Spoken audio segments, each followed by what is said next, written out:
ಕೇಂದ್ರ ರಕ್ಷಣಾ ಸಚಿವ ರಾಜನಾಥ್ ಸಿಂಗ್ ಮಾಹಿತಿಯನ್ನ ಕೊಟ್ಟಿದ್ದಾರೆ. ಆಪರೇಷನ್ ಸಿಂಧೂರ ಐತಿಹಾಸಿಕ ಕಾರ್ಯಾಚರಣೆ ಅನ್ನುವಂಥದ್ದನ್ನ ವಿವರಿಸಿದ್ದಾರೆ. ಸೇನೆಗೆ ಪ್ರಧಾನಿ ಮೋದಿ ಪೂರ್ಣ ಅಧಿಕಾರವನ್ನ ಕೊಟ್ಟಿದ್ದರು ಅನ್ನುವಂಥದ್ದನ್ನು ಕೂಡ ಹೇಳಿದ್ದಾರೆ.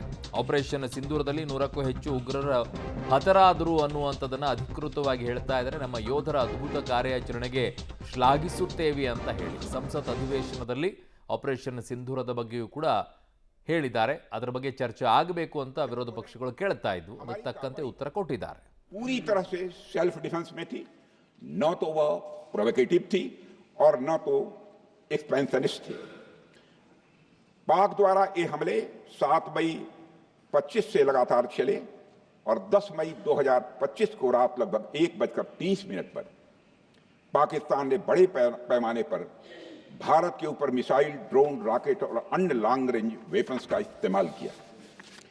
इसके साथ साथ उन्होंने इलेक्ट्रॉनिक वारफेयर से जुड़ी टेक्नोलॉजीज का भी सहारा लिया। अध्यक्ष महोदय, उनके निशाने पर हमारे भारतीय वायुसेना के अड्डे, थल सेना के एम्यूनिशन डिपोज, हवाई अड्डे और मिलिट्री कैंट थे।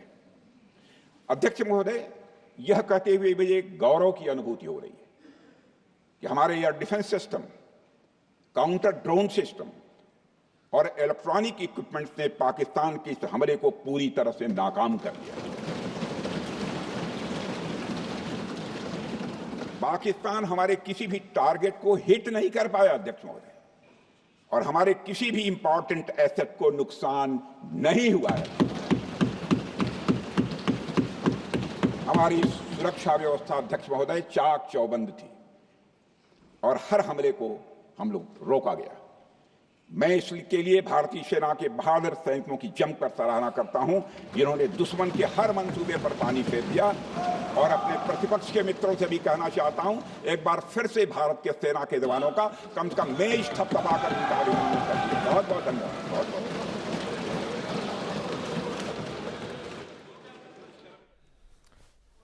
ಅಟ್ಲೀಸ್ಟ್ ಅಲ್ಲಿ ರಾಜನಾಥ್ ಸಿಂಗ್ ಅವರು ಹೇಳಿ ನಮಗಲ್ಲ ಚಪ್ಪಾಳೆ, ಭಾರತೀಯ ಸೇನೆಗೆ ಚಪ್ಪಾಳೆಯನ್ನ ಹೊಡೀರಿ ಅಂತಂದಾಗಲೂ ಕೂಡ ವಿರೋಧ ಪಕ್ಷಗಳು ಹೊಡೆಯೋದಿಲ್ವಲ್ಲ. ರಾಜಕೀಯ ಎಲ್ಲದರಲ್ಲೂ ಮಾಡ್ತಾರೆ, ಈ ಮಟ್ಟಕ್ಕೆ ಹೋಗಬಾರ್ದು. वेस्टर्न फ्रंट पर पाकिस्तान के हवाई अड्डों, command and control systems, military infrastructures और एयर डिफेंस सिस्टम को निशाना बनाया और इस मिशन को हमारी सेनाओं ने सफलतापूर्वक अंजाम देने में कामयाबी हासिल की। अध्यक्ष महोदय, हमारी सेनाओं ने चकलाला, सरगोधा, रफीकी, रहीम यार खान, जैकबाबाद, सुक्कुर और भोलारी जैसे बड़े एयरबेस पर प्रहार किया और पूरी दुनिया ने भारतीय वायुसेना के शौर्य और पराक्रम की तस्वीर देखी।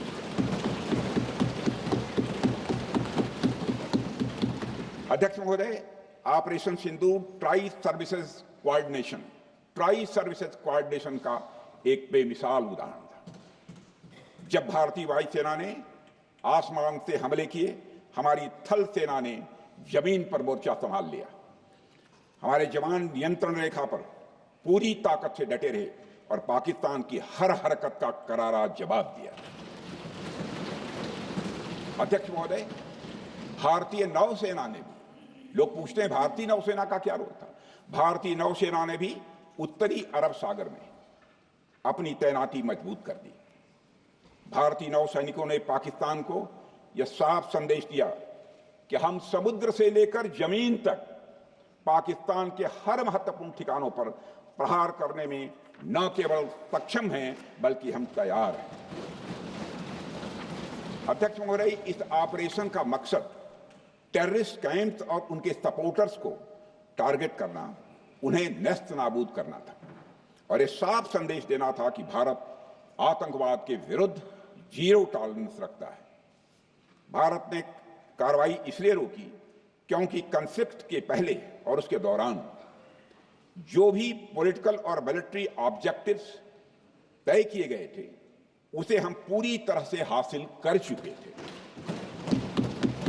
इसलिए यह कहना, यह मानना कि यह ऑपरेशन किसी दबाव में रोका गया था, यह बेबुनियाद है और सरासर गलत है।